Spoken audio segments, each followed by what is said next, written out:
최근에 이러한 먹방을 제재하겠다, 규제하겠다라고 나서서 화제가 되고 있습니다. 자, 신 변호사님, 이야기 좀 어떻게 진행되고 있습니까? 네, 이야기의 주인공은 보건복지부인데요. 최근 보건복지부가 국민 비만의 위험성을 경고하고 비만을 조성하는 요인들을 없애고자 이 먹는 방송, 일명 먹방에 대해서 규제 조치를 내놓았다고 합니다. 예, 규제 조치를 내놓은 배경이 다름 아닌 우리 국민들의 비만 문제가 심해졌다는 것인데, 그렇다면 실제로 비만 문제가 어느 정도 심각한가요? 예, 자료에 따르면 경제협력개발기구 이 OECD가 2016년 기준으로 우리나라 전체 인구의 5.3%가 고도 비만 인구라고 추산했는데요. 이 문제는 오는 2030년에는 고도 비만 인구가 9.0%까지 더욱 증가할 것이라는 이 경고를 내놨다는 것입니다. 특히나 비만으로 인한 사회 경제적 손실이 2006년에는 4조 8천억 원에서 2015년에는 9조 2천억 원으로 2배 가까이 늘어났고요.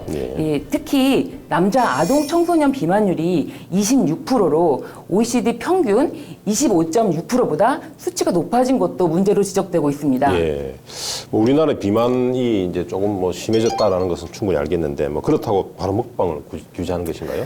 예, 사실 먹방을 이렇게 보시면 알겠지만 특히 유튜브에서 유행하고 있는 이 먹방은 굉장히 많은 양을 한 번에 끊김없이 카메라가 끊기지 않고 한 번에 먹는 것으로 유명합니다. 때문에 이렇게 폭식을 조장할 수 있는 먹방에 대해서 광고에 대해서 또 가이드라인을 개발하고 이 모니터링 체계를 구축할 방침이라는 것이 보건복지부가 이제 발표를 했는데요. 계획에는 아직 밝히진 않았지만 이 과다한 설탕과 소금을 사용하고 이 칼로리 폭발 등의 이 영양 불균형은 물론 인체에 해로울 수 있는 어떤 특정 레시피는 단지 맛있다는 이유로 추천하는 내용을 규제 대상에 포함될 것이라는 이야기가 있습니다. 예, 국민 건강을 위해서 우리 먹방이나 이런 것을 제한한다라는 그런 말씀인데, 어찌 보면 또 우리 복지국가 입장에서 보면 당연하다라고 할 수도 있습니다. 정부가 국민 건강을 결국 관리해야 되기 때문에 그렇습니다. 그러나 또 한편으로서 본다면은 실제로 지금 방송인데. 넓게 언론이라고 볼 수도 있고 어찌 보면 표현의 자유라고 볼 수도 있는데, 이런 부분을 제한하는 것은 또 문제가 있지 않는가라는 생각이 드는데 어떻습니까? 표현의 자유 제한하는 거 아닌가요? 네, 저도 이 먹방 규제와 관련된 이제 보도를 처음 보고 사실 인터넷을 좀 찾아봤는데요. 대부분의 반응이 이거 싫어하냐 이런 입장들이었어요. 아니 어떻게 먹방을 규제를 하냐, 21세기에 옛날에 장발 단속이나 치마 길이 단속하자는 것도 아니고 사실은 저도 가끔 먹방을 봅니다만 그 먹방을 보는 수요층들이 먹방을 보면서 본인이 같이 먹고 그런 건 아니거든요. 그래서 먹방과 비만과의 상관관계가 어떤지도 잘 모르겠고, 사실 가이드라인이라는 걸 조금 설명을 드리면 이것은 어떤 법률 이런 게 아니거든요. 그렇죠.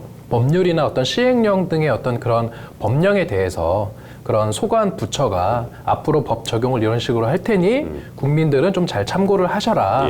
이렇게 이제 가이드라인을 만들어서 이제 배포를 하는 건데, 실제로 먹방에 대해서 어떤 규제의 법적인 근거가 없이 바로 가이드라인으로 이것을 규제를 한다라는 것은 말도 안 되는 거고, 아마 소관 부처에서 실제로 이런 식으로 바로 가이드라인을 통해서 규제한다는 것은 아닐 거고, 이게 뭔가 그 전달 과정에서 좀 왜곡된 것이 아닌가 저는 그렇게 생각하고, 먹방 규제에 대해서 저는 반대입니다. 이게 당연히 이제 그 말씀은 결국 비만과 우리 먹방 방송과의 어떤 연관관계 내지는 이게 인과관계 있는 것인가, 이 문제지 않습니까? 그것도 모르는 거고. 그렇고 예, 좋습니다. 그래서 이제 반대한다는 입장이시고, 우리 신 변호사님 어떻습니까? 이게 사실 이게 예로부터 음식을 맛있게 잘 먹으면은 복스럽다라는 표현이 있고, 또 음식을 이렇게 깨작깨작 먹고 이렇게 음식에 대해서 별로 이렇게 관심 없어 보면은 복이 달아난다, 이런 얘기가 있지 않습니까? 이런 게 이렇게 있듯이 그렇게 복스럽게 먹고 잘 먹는 정도의 수준을 방송의 문제로 삼겠다는 것은 아니고요. 보건복지부에서 이제 이 비만을 유발하는 여러 가지 요인을 조사하다 보니까 그 10대들이 주로 이제 방에서 혼자서 TV를 많이, TV가 아니라 유튜브를 시청을 많이 합니다. 그래서 유튜브의 주 타겟층이 10대에서 20대 초반인데, 그 주 타겟층에 대해서 무제한, 아무런 제한 없이 이런 것이 막 흘러 들어가는 것은 어느 정도 이렇게 어떤 식으로 규제를 할 수가 있을까라는 그런 고민을 했던 것 같습니다.